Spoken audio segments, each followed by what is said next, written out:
इमरान खान इंतहाई खतरनाक हो चुके हैं। कैदी नंबर 804 कौन सी बड़ी गेम डालने की तैयारी कर रहा है। हामिद मीर ने तहलका खेज इंकशाफात कर दिए।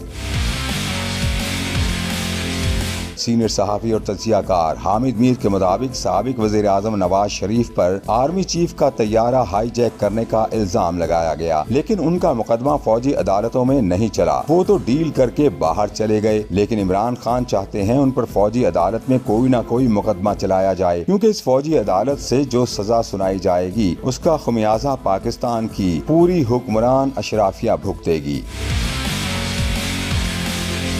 हामिद मीर के मुताबिक इमरान खान इतने खतरनाक हो चुके हैं कि अपनी कैद और अपनी सजाओं को एक हथियार के तौर पर इस्तेमाल कर रहे हैं। साहिबान इख्तियार इस हथियार को तोड़ने के लिए मुज़ाकरात की कुल्हाड़ी इस्तेमाल कर रहे हैं। मुज़ाकरात के लिए जो बेंच सजाई गई है उस पर बैठे दोनों फरीकैन बेइख्तियार हैं। असल फैसला तो कैद और सजाओं के शौकीन इमरान खान ने करना है। ये वो सूरत हाल है जिसमें मुज़ाकरात के साथ साथ पाकिस्तान का पूरा निज़ाम इंसाफ एक तमाशा बन जाएगा। हामिद मीर ने कहा कि इमरान खान फिलहाल सजाओं को अपनी ताकत बनाकर पूरे सिस्टम को तमाशा बनाने पर तुले बैठे हैं। उन्हें पता है कि कर्जे लेकर हुकूमत चलाने वाले बहुत जल्द बेनकाब हो जाएंगे। ना तो उन्हें हुकूमत पर एतमाद है, ना ही अपने उन साथियों पर जो जेल में डील का पैकेज लेकर आते जाते रहते हैं। मामला संभालने का एक ही तरीका है कि हुकूमत और तहरीक इंसाफ मिलकर पार्लियामेंट को बाइख्तियार बनाए, जो आजकल एक तमाशागाह बनी हुई है।